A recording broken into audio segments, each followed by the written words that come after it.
NATO and EU countries are considering sending troops to Ukraine, Slovakia's pro-Moscow Prime Minister has extraordinarily claimed. Slovak leader Robert Fico, who has long opposed military supplies to Ukraine and has taken a position seen by some critics as pro-Russian, said today that he learned of the idea via notes ahead of a meeting of European leaders in Paris. While he added that he did not know what troops would be doing in the war-torn country, he said a move like that will likely lead to escalation. I will limit myself to say that these statements in preparation for the Paris meeting imply a number of NATO and EU member states are considering that they will send their troops to Ukraine on a bilateral basis, Fico told a televised briefing following a meeting of Slovakia's Security Council. I cannot say for what purpose and what they should be doing there, he said, adding that Slovakia, a member of EU and NATO, would not be sending soldiers to Ukraine. But NATO leaders, including US President Joe Biden, have underlined that the Western military alliance wants to avoid a direct conflict with Russia, which could lead to a global war. Neither NATO nor NATO allies are party to the conflict, NATO Secretary General Jens Stoltenberg said on February 14.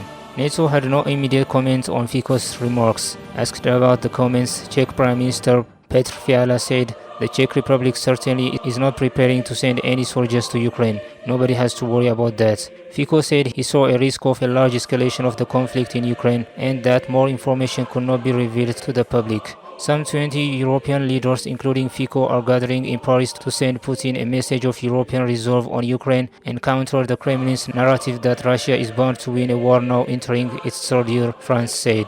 French President Emmanuel Macron has invited European leaders to the Élysée Palace for a working meeting announced at short notice because of what his advisors say is an escalation in Russian aggression over the past few weeks. Fico said calling the meeting showed the West's strategy to Ukraine had failed. He said he was going to take part in a constructive spirit, although the material for discussions sent shivers down his spine. This comes as Polish Prime Minister Donald Tusk said Monday that no compromise was possible with his Hungarian and Slovak counterparts if they declined to openly support Ukraine facing Russia's invasion. Tusk will meet Czech, Hungarian and Slovak premiers Petra Fiala, Viktor Orbán and Robert Fico in Prague on Tuesday at a meeting in the so-called Visegrad Group. Support for Ukraine has sown division among the four-nation group of Central European nations, all NATO and European Union members, as Orbán and Fico have criticized military support for Ukraine. Orbán blocked a €50 billion EU aid package for months, while Fico has refused to provide military aid to war-ravaged Ukraine, questioning its sovereignty and calling for peace with Russia. If you are a NATO and EU member, by definition and by the very nature of this membership, you have to support Ukraine in its defense against the Russian invasion, Tusk told reporters. If someone fails to understand this, and I'll say this openly in Prague tomorrow, they place themselves outside our communities and there is no compromise to be made on this, he told reporters. Tusk said he would say this to Orbán in the eyes when they meet in Prague, and added he was stunned by Fico's recent statements on Ukraine.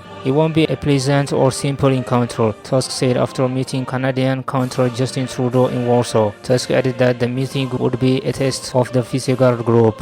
He said that upon his return home, he would say openly if the four-country club still has a reason to exist. The Visegrad Group was founded in 1991, 2 years after the four countries had ended 4 decades of Soviet-led communist rule. Given the historic experience with Moscow-led communist rule, it is a paradox that Budapest and Bratislava send out these ambiguous signals concerning President Vladimir Putin and Russia these days, added Tusk.